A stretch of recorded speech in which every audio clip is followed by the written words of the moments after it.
Assalamualaikum warahmatullahi wabarakatuh. Perkenalkan, nama saya Ilyas Satria Saputra dengan NPM 233402075 dari kelas B Manajemen Operasional 2. Nah, di sini saya akan menjelaskan tentang Healthy and Safety Environment pada kasus kebakaran kilang minyak pada PT Pertamina pada 4 tahun terakhir.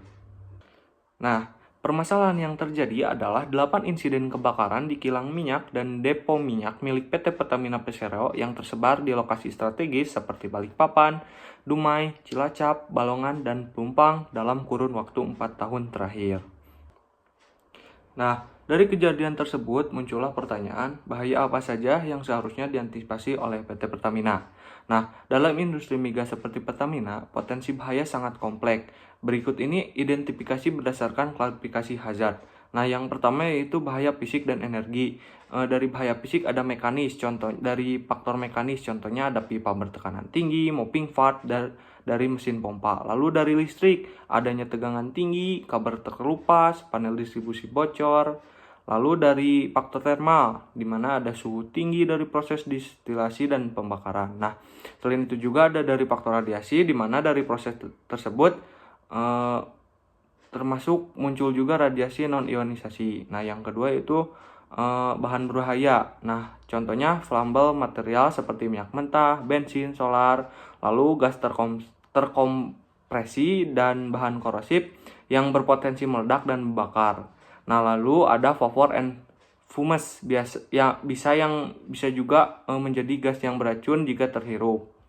Nah, lalu yang ketiga ada tindakan dan kondisi tidak aman atau unsafe act dan condition, di mana penggunaan APD yang tidak lengkap, prosedur kerja yang dilanggar, sistem peringatan kebakaran yang tidak berfungsi optimal, dan smoking di area gas.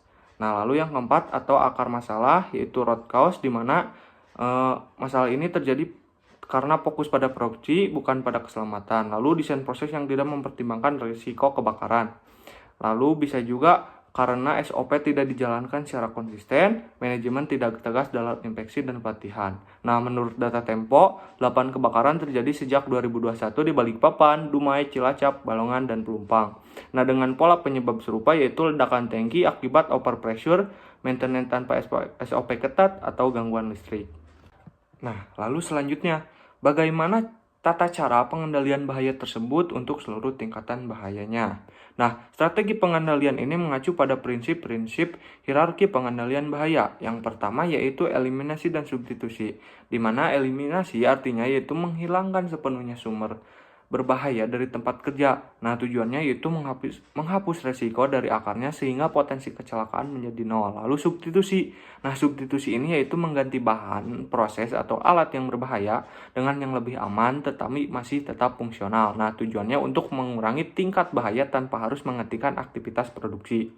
Nah, lalu yang kedua yaitu rekayasa teknik atau engineering control dengan menggunakan sistem deteksi dini gas dan api atau pressure relief valves di semua tangki. Nah, lalu otomatisasi shutdown sistem saat mendeteksi abnormalitas. Nah, lalu yang ketiga yaitu pengendalian administratif, di mana SOP wajib untuk hot work, maintenance, dan pengisian tangki. Lalu zona kerja dibatasi khusus untuk personel tersertifikasi. Nah, lalu jadwal inspeksi berkala dan audit internal.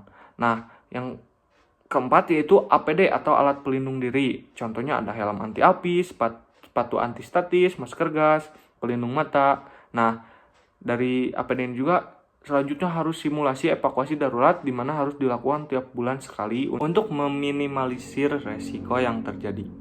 Nah, lalu selanjutnya Pertamina ini harus menerapkan standar operasional HSE yang wajib diterapkan.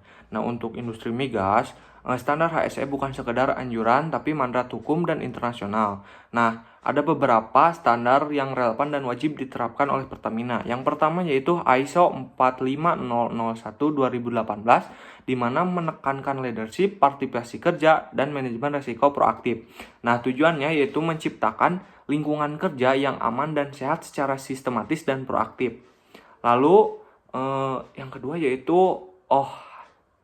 OHSAS 18001-2007, pendahulu dari ISO 45001. Nah, di mana OHSAS ini mendorong identifikasi resiko secara menyeluruh dan perbaikan berkelanjutan. Nah, tujuannya itu untuk menurunkan angka kecelakaan kerja dengan pendekatan manajemen resiko. Nah, lalu yang ketiga itu PP nomor 50 tahun 2012 di mana sistem manajemen K3 atau SMK3 nasional di mana mewajibkan semua perusahaan menyusun dan menjalankan sistem manajemen K3 berbasis Plan Do Check Act, di mana plan yaitu identifikasi resiko dan buat SOP, Do terapkan SOP dan pelatihan, cek, audit, dan inspeksi, Act perbaikan dan peningkatan sistem. Selain itu juga harus menerapkan industrial standar seperti fire protection.